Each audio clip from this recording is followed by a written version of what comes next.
بنا دیا ہم کیسے مسلمان ہیں، ہم کیسے مسلمان، دنیا کی ہمیں فکر ہے عقبہ کا نہ دیا، ہم کیسے مسلمان ہیں کچھ سوچ لینا دان۔ ہم دنیا کے اندر اپنی دنیا بہتر بنانے کے لیے نہ شرک کو سمجھ پاتے ہیں، نہ بدعات کو سمجھ پاتے ہیں، نہ اپنی اولادوں کو سمجھا پاتے ہیں، اور نہ خدا کی رضا اور خوشنودی کو دیکھ پاتے ہیں، نہ اس کی ناراضگی اور نافرمانی کو دیکھ پاتے ہیں، اور راتوں دن دنیا کے سنوارنے میں ہم مبتلا فکر رہتے ہیں۔ میرے محترم بزرگوں دوستوں، تو یہ ساری چیزیں آپ کے سامنے کل قیامت کے میدان میں پیش ہو جائے گی۔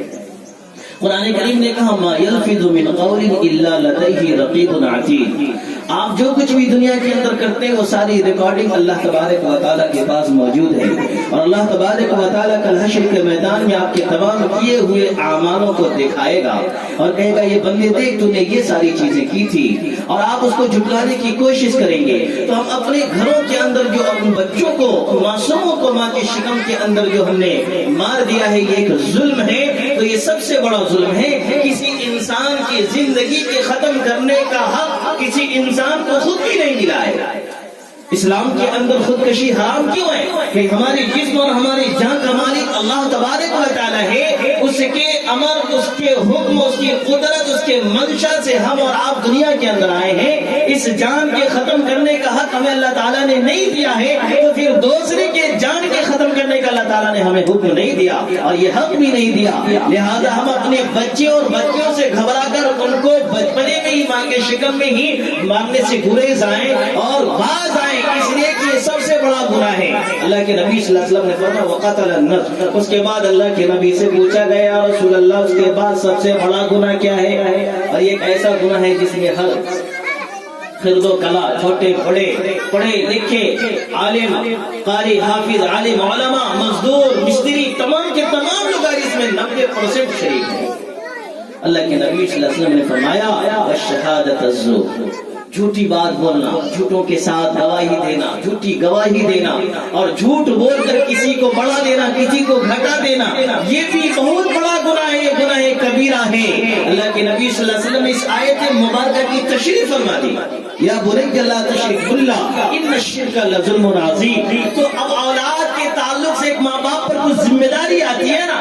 آپ حضرات قرآن کریم کی اس آیت مبارکہ کے اندر والدین کی ذمہ داری اولاد پر کیا ہے وہ سنتے ہیں، وَلَا تَقُلْ لَهُمَا اُفٍّ وَلَا تَنْهَرْهُمَا، یہ آیت خوب سنے، ہم نے اس کی خوب تقریریں سنی ہے، لیکن اولاد کے تعلق سے ماں باپ پر بھی کچھ ذمہ داری عائد ہوتی ہے۔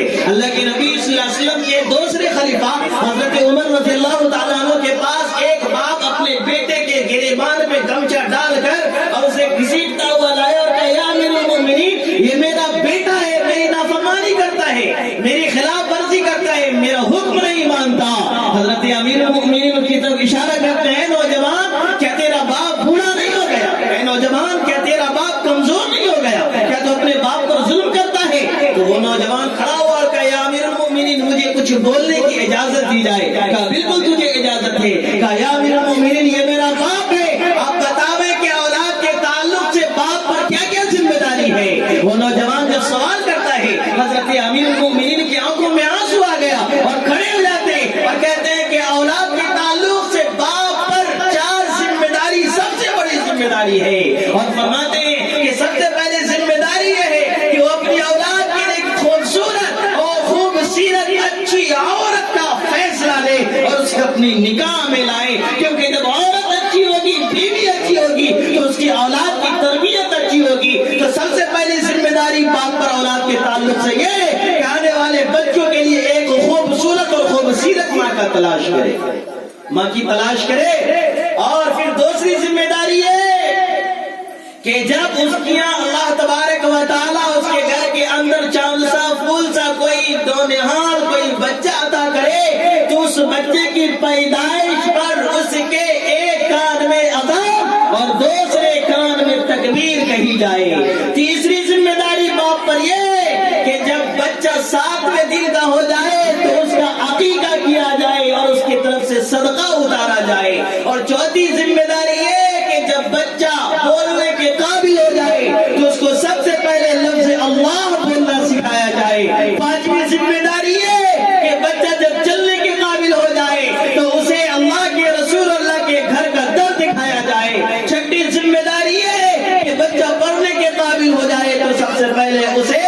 قال اللہ و قال الرسول کی تعلیم پڑھائی جائے.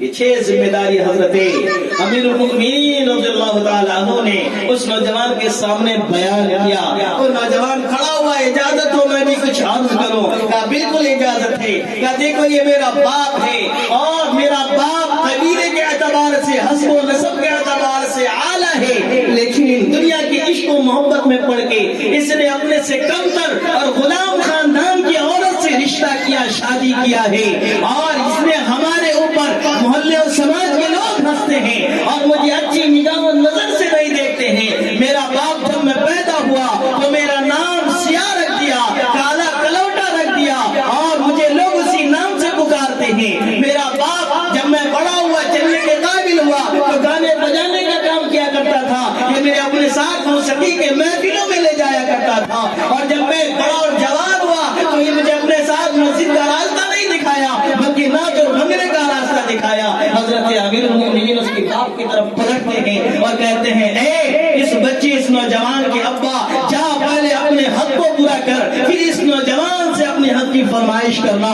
میرے محترم, تو اولاد اللہ تعالیٰ کی نعمت عظیم ہے. جس کو اللہ تعالیٰ نے یہ نعمتیں نہیں دی ہیں اس سے پوچھے کہ اولاد کیا ہے. اس اولاد جو اللہ تعالیٰ عطا کرتا ہے اس کے تعلق سے بڑی ذمہ داری بھی ہمارے اوپر عائد کرتا ہے کہ ہم اس کو حسن اخلاق کی تعلیم دیں, ہم اسے دینی تعلیم سے آراستہ ہو پہ راستہ کریں, ہم اس کا خوبصورت نام رکھیں جس نام سے کوئی اچھے معنی نکلتے ہو, کیونکہ انسان کے نام کے معنی اس کی زندگی پر اثر انداز ہوا کرتے ہیں. ہم اپنے بچوں کا نام رکو, پنٹو, چنٹو, منٹو رکھتے ہیں. میں مبارکبادی دیتا ہوں قاری منہاج صاحب کو جنہوں نے اپنے بچے کا نام ایک ایسا نام رکھا ہے جو میرے نبی علیہ الصلوۃ والسلام کو اللہ تبارک و تعالیٰ نے دیا ہے, اور جو اللہ تبارک و تعالیٰ نے قرآن کریم کے اندر اس نام سے مکمل ایک سورت نازل فرمایا ہے, اور فرمایا یا ایھا المزمل قم اللیل الا قلیلا, اے چادر اوڑھنے والے نبی صلی اللہ علیہ وسلم, اے رات کو کمبل کام کر سونے والے نبی صلی اللہ علیہ وسلم, اٹھیے اور اپنے رب کے سامنے قیام کیجئے, اپنے رب کے سامنے تسبیح و تحلیل کیجئے, اپنے رب کے سامنے ان کی تعریف اور اس کی تسبیح بیان کیجئے, اپنی امت کے خاطر مغفرت کی دعائیں کیجئے, اپنی رفعت و بلندی کی دعائیں کیجئے. اللہ تبارک و تعالیٰ نے اس سورہ کا نام سورہ مزمل رکھا ہے. الحمدللہ قاری صاحب نے اپنے بچے کا نام بھی مزمل رکھا ہے. اس لیے ضرورت اس بات کی ہے کہ ہم اپنے بچوں کا نام صحیح رکھیں. میرے محترم, آخری بات کہہ کے گزر جانا چاہتا ہوں کہ عام طور پر لوگ اس سے سوچتے ہیں کہ عقیقہ کیسے کرنا چاہیے. عقیقہ آپ کے پاس اگر وسعت ہے تو بچے کے نام سے, لڑکا کے نام سے 2 حصہ کریں, 2 بکرا کریں. اگر وسعت نہیں ہے تو آپ 1 بکرا بھی کر سکتے ہیں. ابھی آپ کے پاس صلاحیت نہیں ہے, جب صلاحیت ہو جائے اس وقت آپ کیجئے, لیکن کیجئے, کیونکہ ایک سنت, ایک ایسی عظیم سنت ہماری زندگی سے چھوٹ رہی ہے. دوسری چیز, عقیقہ ہم کرتے ہیں شادی بیاہ کے موقع سے. ہمارے گھر میں شادی ہوا کرتی ہے تو اس موقع سے ہم اس عقیقے کے گوشت کو باراتیوں کو کھلاتے ہیں. یہ ایک طرح سے جائز ہے, لیکن وہ سنت کا طریقہ ہم سے زائل ہو جاتا ہے, ہم سے چھوٹ جاتا ہے. اس لیے عقیقے کے گوشت کے بارے میں کہ ہم اسے پکا کر لوگوں کو کھلاوے یا کچا تقسیم کر دے. اور ایک بہت ہی اچھی بات جس کو ہمارے اکابر علماء نے فرمایا ہے کہ قربانی جس طریقے سے کرتے اسی طریقے سے عقیقہ بھی کیا جاتا ہے, لیکن تھوڑا سا فرق ہے کہ عقیقہ کے جانور کے گوشت کو جب ہم بنائیں تو اس کی ہڈیوں کا نہ توڑا کریں, اس لیے کہ اس سے بچے کے اخلاق پر بہت ہی زیادہ اثر پڑتا ہے. ان کے گوشت کو علیحدہ کیا کرے اور ہڈیوں کو چھوڑ دے, کیونکہ اس ہڈیوں میں دوسری مخلوق جس کو اللہ تبارک و تعالیٰ نے عبادت کے لیے پیدا کیا اس کا بھی حق ہے. اس لیے اس بات کا خیال رکھنا چاہیے. لیکن اگر کوئی شخص نہیں کرتا تو اس میں کوئی گناہ بھی نہیں ہے. تو انشاءاللہ ہمارے یہاں جب کوئی بچہ پیدا ہو تو ہم اس کے نام کا بھی خیال رکھیں گے, اس کے عقیقے کے اہتمام کا بھی خیال کریں گے. لیکن ایک بات اور کہہ دینا مناسب سمجھتا ہوں کہ عقیقے کے تعلق سے جشن عقیقہ منانا, عقیقے کے تعلق سے اس طریقے کا پروگرام بنانا, یہ ہم ناجائز تو نہیں کہہ سکتے ہیں, لیکن ایک فیشنیبل دنیا بنتی جا رہی ہے. انسان اس کی اصل روح سے بیدار رہ جائے گا, بیزار رہ جائے گا, اور اس کو ایک جشن منا کر کے ایک تہوار کی شکل میں منانا شروع کر دے گا. اس لیے عقیقہ کا طریقہ یہ ہے کہ خاموشی کے ساتھ مؤدب طریقے سے اپنے گھر کے اندر اپنے گھر کے افراد کے سامنے عقیقہ کیا جائے, اور پھر اس کے گوشت کو یا تو تقسیم کر دے یا پھر اپنے قرب و جوار رشتہ داروں میں اسے پکا کر کھلا دیں. اس کے لیے جلسے جلوس اور اس کے لیے شادیانے اور سامیانے ٹانگنے کی ضرورت نہیں ہے. ہم کرتے ہیں محبت میں کرتے ہیں. اسی پیسے کو ہم اس بچے کے نام سے صدقہ کر دیں تو یہ نور علی نور ہے. اللہ تبارک و تعالی ہم سبوں کو توفیق و رفیق عطا فرمائے کہ ہم